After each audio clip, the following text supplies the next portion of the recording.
मुलींची फी 100% माफ केली. आणि तुम्ही 10 आणि 12 आणि 15 लाखासाठी त्या मुलीला म्हणणार असाल की आधी फी भर नंतर ॲडमिशन देतो, तुमच्यावर कारवाई करू, तुम्हाला कॉलेज चालवायचं नाही आहे, तुमचं ॲप्लिकेशन काढून घेऊ. दादा याच्यामध्ये काही प्रश्नांमध्ये आता थोडी पुनरावृत्ती पण होतीये, पण एक प्रश्न असा पण आलेला आहे. पुनरावृत्ती टाळा, कारण कार्यक्रम लांबला की तो कंटाळा. बरोबर. आता तो 5-10 मिनिटात संपून टाका. ठीक आहे. तर एक साधारण प्रश्न आपण म्हटलं ना, मेलवर पाठवा. 3 दिवसात आपण साईटवर उत्तर टाकू. निश्चित. शेवटचे 1-2 प्रश्न विचारा. तिकडे सारखं डिस्कनेक्शन होत आहे म्हणून काही कनेक्ट होत आहेत का बघा कोणी. ऑनलाईनचा आम्हाला काही कनेक्ट होत असतील तर आम्हाला सांगा. पण दरम्यानच्या काळामध्ये या तुम्ही विचारा. 40 प्रश्न आपण काढले, त्यातलं काही राहिलं का? मला काही राहिलं नाही. हा, या योजनेचा लाभ घेण्यासाठी सांगितलेलंच आहे. Caste certificate only and only. जे आहे स्वायत्त महाविद्यालय आहेत यांना पण आम्हाला ही योजना लागू असेल का? स्वायत्त महाविद्यालयांना सुद्धा ही योजना लागू आहे. स्वायत्त विद्यापीठांनाही लागू नाही. स्वायत्त विद्यापीठ म्हणजे काय की ज्यांनी असं म्हटलं की बा आमचा अभ्यासक्रम आम्ही ठरवू, आमची परीक्षा आम्ही घेऊ, आमचे रिझल्ट आम्ही लावू, आमची डिग्री आम्ही देऊ, असं म्हणणाऱ्यांना आपण फ्रॉम द डे वन असं म्हटलं की 10% मुलांना तुम्ही मोफत शिकवलं पाहिजे. त्या स्वायत्त मुलांना जर फी माफ होत नसेल, त्याचे फिया मोठमोठे आहेत, 10 लाख रुपये वर्षाला, तर 10 लाख रुपये फिया 10% मुलांना माफ झालं पाहिजे. आणि 10% कोण? हे तुम्ही त्या स्वायत्त विद्यापीठाला स्वायत्तता दिलेली आहे. मग आर्थिक निकष बघा, जातीचा निकष बघा, हुशारी बघा आणि द्या. पण स्वायत्त विद्यापीठामध्ये उरलेल्या 90% मुलांना फी भरावी लागते. तिची रिएम्बर्समेंट आम्ही देणार नाही, कारण स्वायत्त विद्यापीठाने हे म्हटलं की आम्ही पैशासाठी तुमच्याकडे येणार नाही.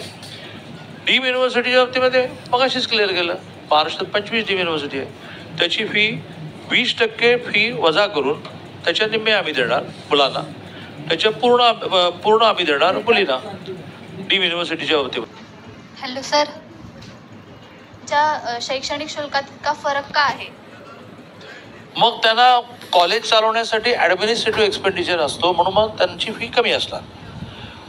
मग ज्याला आम्ही ग्रँट देत नाही, ज्यांनी त्याची सुद्धा एक शासनाची एक काय म्हणूया रचना आहे, FRA नावाची, शुल्क नियंत्रण शुल्क निर्धारण समिती. त्यात त्या कॉलेजने आमचा खर्च प्राध्यापकांचा किती आहे, भाड्याचं किती आहे, असं द्यायचं असतं.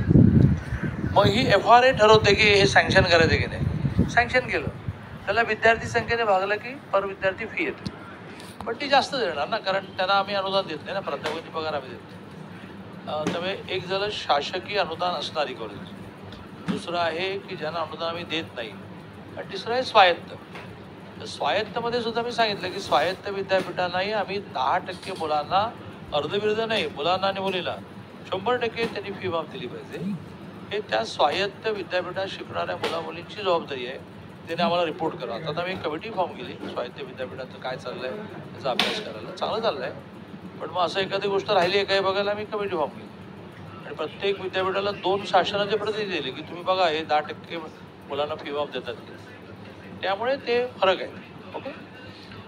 एक प्रश्न दादा असा आहे की या योजनेची सखोल माहिती कुठे मिळेल? म्हणजे जर सगळी या आपल्या साईटवर मिळेल. साईटवर त्याच्यात महाडीबीटी महाविद्यालयांची जबाबदारी आहे की ह्यांनी याचे कक्ष सुरू करा, आणि हे सगळं जे साईटवर आहे ते मोठमोठ्या माउंट बोर्डवर बोल्ड टाईपमध्ये लिहून लिहा. मुळात सोपी आहे योजना, काही कठीण नाही. 100% फी माफ, 2 दाखले उत्पन्नाचा आणि रहिवासाचा. हा ताईला माहिती आहे. सोपी आहे ना. हा शेवटचा प्रश्न. शेवटचा. Hello sir. तर मग आता 2 झाले. तर ती ताई उभे राहिले तेव्हा तिला चान्स दिलाच पाहिजे. तू बोल पहिली, माईक तिकडे पाठवा. जय हिंद. माझं नाव भूमिका कांबळे, मी जोशी पेडकर कॉलेजमधून आले आहे. माझा असा प्रश्न होता की या योजनेचा लाभ कोणाकोणाला भेटेल? ज्यांच्या आईवडिलांचं उत्पन्न 8 लाखापेक्षा कमी असेल सगळ्यांना. 8 लाखापेक्षा जास्त असेल तर नाही. हा ताई तिकडे माईक पाठवा. ऑनलाईन जर एकदा चालू करून बघा ना. हॅलो. म्हणजे एखादा प्रश्न ऑनलाईन घेऊन समजा. लोड जास्त आला.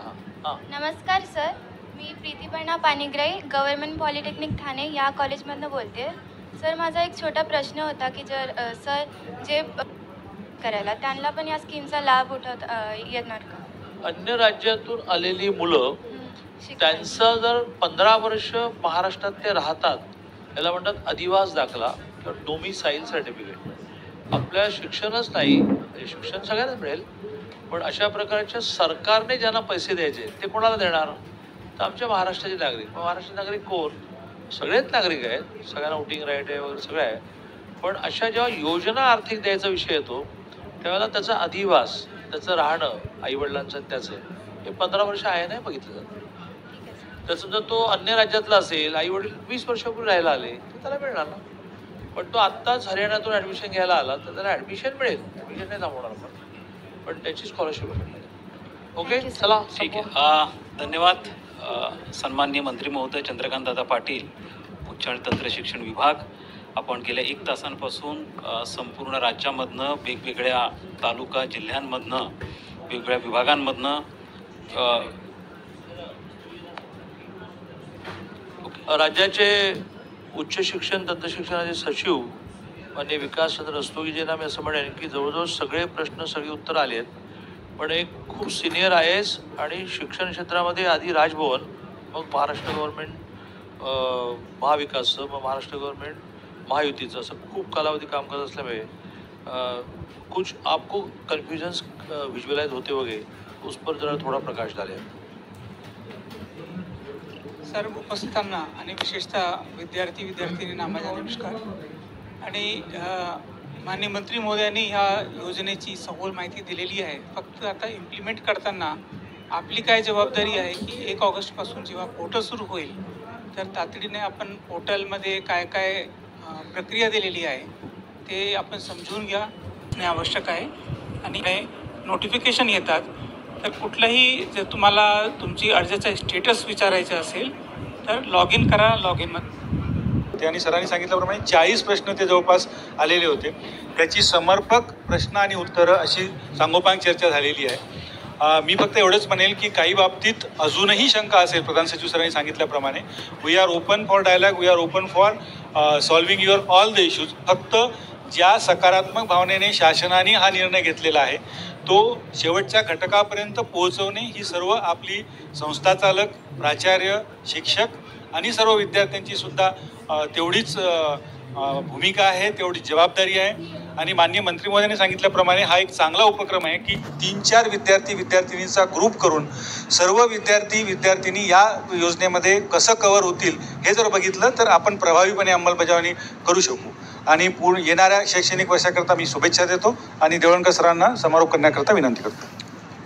धन्यवाद. शेवटी मी एक आवाहन करतो की योजना ही खालून फीडबॅक आला की येते. जसं त्या मुलीने आत्महत्या केली, अतिशय दुर्दैवी घटना आहे, पण घटना घडली आणि सगळं शासन हादरलं. तर अशा प्रकारचा फीडबॅक खालून आला की हे आम्हाला पाहिजे, हे आम्हाला हवं आहे. तसं तुम्ही जरा टुबी असूनही एकदम ओव्हरलोड झाल्यामुळे 20-22 मुली बोलल्या, पण पुढे मुलं बोलेपर्यंत, प्राध्यापक बोलेपर्यंत ते एकदम इतके जण एका वेळेला प्रश्न विचारले. पण तुमच्या म्हणजे मी स्वतः शिक्षण क्षेत्रामध्ये 13 वर्ष तर पूर्ण वेळ होतो आणि माझी कॉलेजची वर्ष पण 20 वर्ष होतो. तर आता मी काय प्रश्न विचारला असता किंवा माझ्या डोक्यात भविष्यातली काय कल्पना येईल की ग्रामीण भागातल्या मुलींना सगळ्या ठिकाणी बसने येण्याची व्यवस्था नाही. बसचा पास आपण त्यांना देतो, माझ्या माहितीप्रमाणे निम्म्या किमतीमध्ये देतो, पण काही ठिकाणी बसेस नाही आहेत. तर मग ती जी प्रायव्हेट वाहतुकीची व्यवस्था आहे, ज्याला वडाप म्हणतात आपल्याकडे ग्रामीण भाषेमध्ये, तर ह्याच्यात तुम्ही आम्हाला काही कॉन्ट्रीब्यूट कराल? तर 2 ठिकाणी मी पर्सनली माझ्या खिशातून करतो आहे की तिथल्या मुलींना त्या भागामध्ये येणाऱ्या जे जीपवाले आहेत, म्हणजे नॉन स्टेट ट्रान्सपोर्ट फॅसिलिटी, याच्यामध्ये मी पर्सनल कॉन्ट्रीब्यूट करतो. पण मी किती ठिकाणी करणार? शासनाने केव्हा तरी याचा विचार केला पाहिजे की सगळ्या ठिकाणी तुम्ही बस देऊ शकणार नाही. मुली पायी येणं हे रिस्की आहे, मुळात अंतरही जास्त असतं. तर आम्हाला तिथे जे काही माध्यम आहे त्या माध्यमातून प्रवास करता येईल का, याचं उत्तर मी म्हणेन की हो, तर करता येईल. थोडं भविष्यात त्याची योजना आखू. अशा महाविद्यालयीन शिक्षण चांगलं घेताना आम्हाला काय काय हवं आहे? जसं हा मुद्दा आला की वर्षाच्या सुरुवातीला निम्मी फी आईवडील भरतात, नंतर भरतच नाहीत, मग आम्हाला 4 वेळा वर्गातून बाहेर काढलं जातं, मग अपमान होतो, मग आम्ही सोडून देतो, हे नाही पाहिजे कॉलेज. मग आली त्यात योजना, कारण त्या अपमानातूनच ती परभणीची घटना घडली. तसं तुम्हाला कॉलेजमध्ये, जसं पॉलिटेक्निकमध्ये जाता आपण, सगळ्या पॉलिटेक्निकमध्ये मुलींसाठी व्यायामशाळा सुरू करतो. तर झाली सुरू. जवळजवळ सगळ्या गव्हर्नमेंट पॉलिटेक्निकमध्ये व्यायामशाळा सुरू झाली. का? अलीकडच्या काळामध्ये असं लक्षात येतं आहे की या पॉलिटेक्निक इंजिनिअरिंगसारख्या हेवी कोर्सेसमध्ये बाहेर जाऊन व्यायामाला वेळच नाही. चला तुम्हाला कॅम्पसमध्ये व्यायामशाळा देतो. त्यामुळे काही ठिकाणी राहिलं असेल तर त्या गव्हर्नमेंट पॉलिटेक्निकने लगेच कंप्लेंट नोंदवा की आमचं राहिलं आहे. अदरवाईज 42 गव्हर्नमेंट पॉलिटेक्निकमध्ये आता आपण आपल्या खर्चाने व्यायामशाळा दिली. आता ही कशातून दिली? मुलींकडून डिमांड आली. आम्हाला बाहेर जायला वेळ नाही, थोडं पॉलिटेक्निक लांब असतं त्यामुळे रिस्की आहे, आम्हाला वेळ मिळेल तर कॅम्पसमध्ये व्यायाम करायला द्या. आली योजना. आणि त्यामुळे मला असं वाटतं की तुम्ही कॉलेजमध्ये 3-4 ग्रुप फॉर्म करायलाच पाहिजे की काय सरकारने केलं तर आमचं जीवन, आमचं शिक्षण सुकर होईल. असं एका अर्थाने ब्लँक चेक आपल्याला देतो. माझा एक मित्र नेहमी म्हणतो, मी अनेकांना सांगतो की जगामध्ये जे जे मिळतं त्याचा एक अर्ज करून ठेवायचा असतं. जो सप्लाय होता है उसको अप्लाई करके रखो, कभी ना कभी सँक्शन हो जाएगा. तर तुम्ही अशा प्रकारचं एक ॲप्लिकेशन ऑनलाईन सरकारने हे करावे ते करावे. आता करता करता अशीच योजना गणवेशाची आली, अशीच योजना बुटांची आली, किंवा तुम्हाला पावसाळ्यामध्ये बूट नसतात, तुम्ही बुटाशिवाय जाता. शालेय शिक्षण घेणाऱ्या मुलींना बूट दिले जायला लागले, दप्तर दिलं जायला लागलं. हळूहळू योजना तुम्ही मागितल्यामुळे आल्या. सरकारने सुमोटो करायलाच पाहिजे, पण कधी कधी गरज कळल्याशिवाय करता येत नाही. मी आता देवळकरांना असं म्हणेन की कार्यक्रम संपला असं एक वाक्य म्हणा आणि कार्यक्रम संपला. धन्यवाद दादा. गेल्या 1 तासांपासून अतिशय समर्पकपणे आपण विद्यार्थ्यांनी विचारलेल्या वेगवेगळ्या स्वरूपातल्या प्रश्नांची उत्तरं आपण दिलेली आहेत. आजच्या ह्या वेबिनारमध्ये, ऑनलाईन वेबिनारमध्ये आज संपूर्ण राज्यामधनं जवळपास 6,000 महाविद्यालय आणि ते आर्ट्स, सायन्स, कॉमर्सचे असतील, इंजिनिअरिंगचे, पॉलिटेक्निक असेल, मॅनेजमेंटचे असतील, आज या ठिकाणी या वेबिनारमध्ये जॉईन झालेले आहेत. त्यांचे संस्थाचालक, त्यांचे प्राचार्य, तिथले शिक्षकवृंद, नॉन टीचिंग स्टाफ, त्याचप्रमाणे पालक आणि विद्यार्थी, या सगळ्यांचे मी अत्यंत मनपूर्वक यासाठी आभार मानतो की आपण आज सगळेजण या ठिकाणी आलात आणि विद्यार्थ्यांनी पण अत्यंत चांगल्या प्रकारचे प्रश्न विचारले. काही अडचणी, तांत्रिक अडचणी आल्यामुळे ते पूर्ण होऊ शकले नाहीत, परंतु हे काही वन टाईम इंटरॅक्शन नाही आहे, ही सातत्याने घडणारी एक प्रक्रिया, जसं आता सन्माननीय मंत्री महोदयांनी या ठिकाणी सांगितलं. आजच्या या वेबिनारमध्ये ज्यांनी आज संपूर्णपणे विद्यार्थ्यांशी संवाद साधला असे आमच्या विभागाचे मंत्री माननीय चंद्रकांतदादा पाटील साहेब, त्याचप्रमाणे आज आपल्याला ऑनलाईन पद्धतीने ज्यांनी आपलं मनोगत व्यक्त केलं आणि आपल्या विविध योजनांची माहिती दिली, तसे श्री अतुल सावेजी, मंत्री इतर मागास बहुजन कल्याण, त्याचप्रमाणे श्री विकासचंद्र रस्तोगी साहेब, प्रधान सचिव उच्च व तंत्र शिक्षण विभाग, तसंच आज ऑनलाईन पद्धतीने आपल्याला इतर मागास बहुजन कल्याण विभागाच्या प्रधान सचिव विनीता सिंगल मॅडम पण जॉईन झालेल्या होत्या. त्याचप्रमाणे तंत्र शिक्षण संचालक आज विनोद मोहितकर आपल्याकडे होते. तसंच आज आपल्या सभागृहामध्ये वेगवेगळ्या महाविद्यालयांमधनं मुंबईत मुसळधार पाऊस चालू असताना देखील आज मोठ्या संख्येने इथे विद्यार्थिनी उपस्थित आहेत. त्या विद्यार्थिनी तिथं पालक आहेत आणि महाविद्यालयाचे प्राचार्य, शिक्षकवृंद पण या ठिकाणी आलेत. त्यांचे देखील मी अत्यंत मनपूर्वक आभार मानतो. त्याचप्रमाणे आज शासनाचे अनेक वरिष्ठ अधिकारी आज या ठिकाणी उपस्थित आहेत, त्यांचेही मी आभार मानतो. आणि सगळ्यात शेवटी आज ह्या संपूर्ण वेबिनारची ज्यांनी ऑनलाईन व्यवस्था आपल्याकडे केली त्या पार्थ लाईव्हचे श्री मखदूम साहेब यांचे देखील मी या ठिकाणी आभार मानतो. सन्माननीय मंत्री महोदय, उच्च व तंत्र शिक्षण विभाग, चंद्रकांतदादा पाटील साहेब यांच्या परमिशनने, परवानगीने आजचा हा वेबिनारचा जो कार्यक्रम आपला गेल्या 2 तासांपासून चालू आहे तो संपला असं या ठिकाणी मी घोषणा करतो. धन्यवाद.